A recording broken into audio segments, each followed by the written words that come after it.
Selamat datang di video presentasi saya tentang penganggaran modal dan metode penilaian investasi. Perkenalkan, nama saya Brian Yosua Primatama Pangpahan, NIM 240301020433 dari kelas AK507 mata kuliah Manajemen Keuangan 2. Nah, dalam video ini kita akan membahas bagaimana perusahaan melakukan penganggaran modal serta berbagai metode penilaian investasi yang digunakan oleh perusahaan untuk pengambilan keputusan keuangan. Penganggaran modal atau capital budgeting adalah proses perencanaan dan pengelolaan investasi jangka panjang pada aset tetap seperti mesin, peralatan, atau proyek baru. Proses ini sangat penting karena membantu perusahaan dalam mengambil keputusan investasi yang tepat agar dapat meningkatkan nilai perusahaan dalam jangka panjang. Pada slide berikutnya yaitu tujuan penganggaran modal. Ada beberapa tujuan utama dalam penganggaran modal, yaitu yang pertama, memaksimalkan nilai perusahaan. Investasi yang tepat akan meningkatkan nilai perusahaan dan keuntungan bagi para pemegang saham. Kedua, mengalokasikan sumber daya secara efisien. Dengan anggaran yang terbatas, perusahaan harus memilih proyek yang memberikan keuntungan terbaik. Kemudian yang ketiga, yaitu untuk mengurangi risiko investasi. Anggaran modal membantu mengidentifikasi dan mengurangi risiko sebelum investasi dilakukan oleh si perusahaan. Kemudian yang terakhir, tujuannya yaitu untuk mendukung keputusan strategis. Keputusan investasi harus selaras dengan visi dan strategi perusahaan untuk pertumbuhan jangka panjang. Berikutnya yaitu proses penganggaran modal. Proses penganggaran modal terdiri dari beberapa tahapan utama, yaitu yang pertama, identifikasi proyek, kemudian evaluasi proyek, seleksi proyek, implementasi, dan kemudian yaitu monitoring dan evaluasi. Apa itu identifikasi proyek? Yaitu adalah tahapan di mana si perusahaan mengumpulkan berbagai usulan investasi yang ada. Kemudian setelah dikumpulkan, mereka akan melakukan evaluasi untuk menentukan yang mana proyek yang layak untuk diinvestasikan. Di sini dilakukan analisis pada tiap-tiap usulan investasi yang ada. Kemudian setelah dianalisis, diseleksi tahapan berikutnya yaitu dari beberapa proyek yang ada tadi. Setelah dilakukan berbagai metode penilaian investasi, akan dipilih yang mana proyek yang memberikan keuntungan yang terbaik. Kemudian setelah diseleksi proyek tersebut yang memberikan keuntungan terbaik, pada tahapan berikutnya yaitu implementasi. Nah, proyeknya yang tadi dipilih akan memberikan investasi, kemudian akan dijalankan. Tahapan berikutnya monitoring dan evaluasi. Proyek yang telah kita investasikan tadi kemudian akan kita pantau dan kita kawal untuk memastikan hasilnya sesuai dengan yang diharapkan oleh si perusahaan. Nah, dari slide sebelumnya kan dijelaskan bagaimana tentang proses penganggaran modal sampai ke tahapan monitoring dan evaluasi. Dalam mengevaluasi suatu proyek investasi, biasanya perusahaan menggunakan beberapa metode penilaian. Metode yang umum digunakan ada 5, saya berikan contoh. Yang pertama itu payback period atau PP.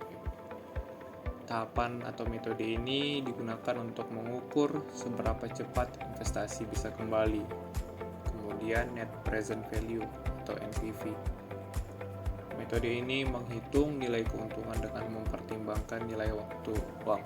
Kemudian yang ketiga, internal rate of return atau IRR, mengukur tingkat pengembalian dari investasi. Yang keempat, profitability index, yaitu untuk menunjukkan keuntungan per unit investasi. Dan yang terakhir yaitu accounting rate of return ARR, yaitu untuk menghitung tingkat pengembalian berdasarkan laba akuntansi. Dari kelima metode penilaian investasi ini, semuanya memiliki rumusnya masing-masing dan dapat dipergunakan untuk tujuannya masing-masing. Berikut adalah tabel perbandingan dari setiap metode penilaian investasi yang telah disebutkan sebelumnya. Itu ada kolom nilai waktu uang, fokus keputusan, keunggulan, dan kelemahan dari masing-masing metode investasi. Kalian dapat pause video ini jika ingin melakukan pendalaman dari masing-masing metode penilaian investasi. Contoh kasus metode penilaian investasi. Kita akan melihat beberapa contoh kasus penggunaan metode penilaian investasi. Yang pertama yaitu menggunakan metode payback period. Misalnya, perusahaan X ingin membeli mesin baru dengan biaya awal sebesar 100 juta rupiah. Arus kas tahunannya diperkirakan pada tahun pertama 30 juta, pada tahun kedua 40 juta, dan pada tahun ketiga yaitu 50 juta. Dari perhitungan, payback period adalah 2,6 tahun. Artinya, investasi ini membutuhkan waktu sekitar 2 tahun 7 bulan untuk kembali modal. Untuk perhitungannya dapat kita lihat pada penyelesaian, yaitu pada tahun pertama arus kas kumulatifnya 30 juta, tahun kedua menjadi 70 juta, yaitu ditambah 40 juta, dan pada tahun ketiga 120 juta, yaitu ditambah 50 juta.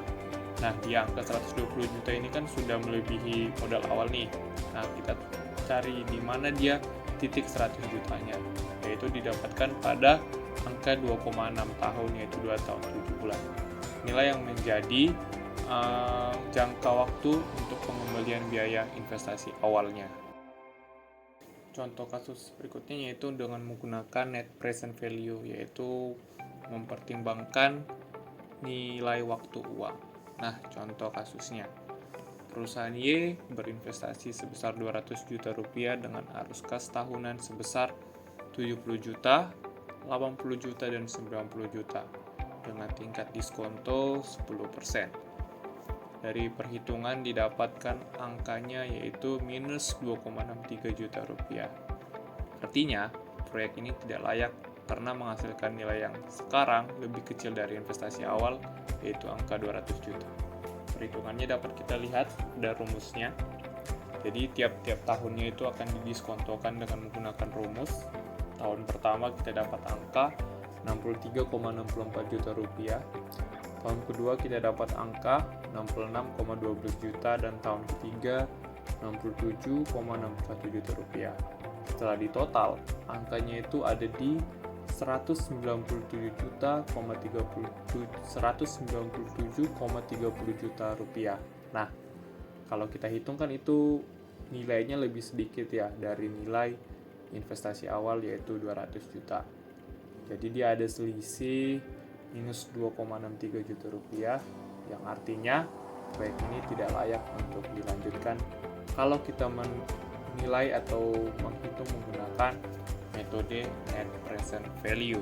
Contoh berikutnya yaitu dengan menggunakan metode profitability index, yaitu metode yang menunjukkan keuntungan per unit investasi. Langsung ke kasus. Perusahaan Z mempertimbangkan investasi sebesar 150 juta rupiah pada sebuah proyek yang diharapkan menghasilkan arus kas tahunan, yaitu tahun pertama 50 juta, tahun kedua 60 juta, dan tahun ketiga yaitu 70 juta rupiah. Tingkat diskonto yang digunakan adalah sebesar 12%. Berdasarkan perhitungan profitability index atau PI-nya adalah di angka 0,99. Nilai ini lebih kecil dari 1. Artinya apa? Yaitu proyek ini tidak layak karena keuntungan yang dihasilkan lebih kecil dibandingkan investasi awal, yaitu dibandingkan tuh nilai sekarang arus kasnya dibandingkan dengan nilai investasi awalnya. Sama seperti metode sebelumnya, kita diskontokan arus kasnya per tahunnya, yaitu 44,64 tahun pertama, 47,85, 55,88 juta tahun ketiga, di total itu jadi 148,37 juta. Nah, itu kita bandingkan dengan investasi awal yang itu angkanya 150 juta. Didapatlah angka 0,99. Jika angkanya didapat lebih besar dari 1, proyek tersebut layak kita pertimbangkan untuk kita berikan investasi. Kesimpulan, penganggaran modal adalah bagian penting dalam strategi keuangan perusahaan untuk memastikan investasi yang dilakukan memberikan keuntungan optimal. Beberapa metode seperti NPV dan IRR lebih cocok untuk proyek jangka panjang, sementara payback period dan IRR lebih mudah digunakan namun tidak mempertimbangkan nilai waktu uang. Dengan penganggaran modal yang tepat, perusahaan dapat mengelola risiko dan mengalokasikan sumber daya dengan lebih efisien. Sampai di sini saja video yang dapat saya tampilkan. Demikian video presentasi saya tentang penganggaran modal dan metode penilaian investasi.